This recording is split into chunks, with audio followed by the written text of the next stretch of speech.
بہت سے ایسے لوگ ہیں جو کہتے ہیں کہ ناپاکی کی حالت میں کلمہ شریف پڑھنا حرام ہے، درود پڑھنا حرام ہے، قرآن پڑھنا حرام ہے، نماز پڑھنا حرام ہے۔ ہاں میرے عزیزوں، آئیے جانتے ہیں اس کی سچائی کیا ہے، یہ کہاں تک ان کی باتیں صحیح ہیں اور اس میں سے کیا باتیں جائز ہیں اور کیا ناپاکی کی حالت میں پڑھنا منع ہے، حرام ہے۔ تو چلیے جانتے ہیں، ویڈیو کو شروع کرتے ہیں۔ السلام علیکم رحمۃ اللہ وبرکاتہ۔ دوستان محترم، کیسے ہیں آپ حضرات؟ امید ہے آپ سب خیریت سے ہوں گے۔ اللہ تعالیٰ آپ لوگوں کو خوش اور سلامت رکھے۔ دوستان محترم، آپ کے بھی من میں یہ سوال آتا ہوگا، آپ نے شروع میں ویڈیو پلے کیا تو آپ نے دیکھا بھی ہوگا، آپ سمجھ گئے ہوں گے کس ٹاپک کے اوپر آپ سے بات کرنے والا ہوں۔ تو سب سے پہلے آپ جان لیں کہ اگر کوئی انسان ناپاک ہے تو اسے جتنی جلدی ہو سکے اتنی جلدی اسے پاکی حاصل کرنا چاہیے، انہیں غسل کرنا چاہیے، کیونکہ ناپاک جب انسان ہوتا ہے تو اگر خدا نہ کرے ایسا ہو، لیکن اگر کسی انسان کی موت آ گئی تو بتاؤ ناپاکی کے عالم میں دنیا سے رخصت ہوگا۔ ہاں میرے عزیزوں، اس لیے انسان کو ہمہ وقت پاک رہنا چاہیے۔ پاکی مومن کا آدھا ایمان ہے۔ ہمہ وقت آپ پاک رہیں، ذکر و اذکار کریں نہ کریں وہ الگ بات ہے، کریں گے فائدہ ہوگا، نہیں کریں گے تو آپ کو فائدہ نہیں ہوگا، وہ ایک الگ بات ہے، لیکن پاک رہنا یہ ایک الگ بات ہے۔ تو آپ پاک ضرور رہیں۔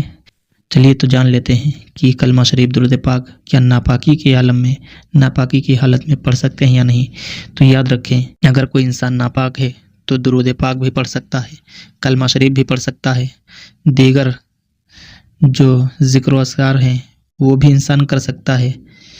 بس شرط یہ ہے کہ ناپاکی کی حالت میں انسان نماز نہیں پڑھ سکتا، قرآن کریم کی تلاوت نہیں کر سکتا، کیونکہ قرآن ناپاکی کی حالت میں پڑھنا اور چھونا دونوں منع ہے، دونوں نہیں کر سکتا، نہ چھو سکتا ہے نہ پڑھ سکتا ہے۔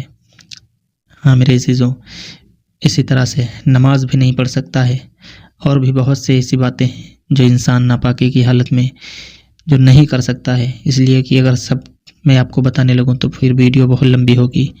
تو بس آپ اتنا خیال رکھیں، جو چیز ذکر میں آتی ہے اور جس کا جو ہے کوئی قرآن سے تعلق نہیں ہے تو آپ ایسے کلمات زبان سے پڑھ سکتے ہیں۔ ناپاکی کی حالت میں قرآن کریم پڑھنا یہ غلط ہے، کیونکہ قرآن ناپاکی کی حالت میں نہ چھو سکتے ہیں نہ پڑھ سکتے ہیں، اتنا یاد رکھیں۔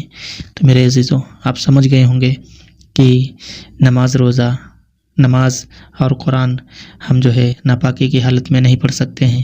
کوئی بھی نفل آپ نماز بھی نہیں پڑھ سکتے، فرض تو الگ بات ہے، نفل نماز بھی آپ ناپاکی کی حالت میں نہیں پڑھ سکتے ہیں۔ ہاں میرے عزیزوں، نہ ہی آپ قرآن پڑھ سکتے ہیں، چاہے دیکھ کر کے پڑھیں یا بغیر دیکھ کے پڑھیں۔ ناپاکی کی حالت میں آپ قرآن پڑھ بھی نہیں سکتے ہیں، نہ چھو سکتے ہیں۔ تو بس اتنا یاد رکھیں کہ اگر آپ کلمہ شریف پڑھنا چاہتے ہیں، درود پاک پڑھنا چاہتے ہیں تو یہ کلمات آپ جو ہے پڑھ سکتے ہیں، یہ ذکر و اذکار ہے، یہ آپ پڑھ سکتے ہیں ناپاکی کی حالت میں، اس میں کوئی حرج نہیں ہے۔ تو مجھے امید ہے آپ سمجھ گئے ہوں گے۔ پھر ملتے ہیں انشاءاللہ دوسری ویڈیو میں دوسرے پیغام کے ساتھ۔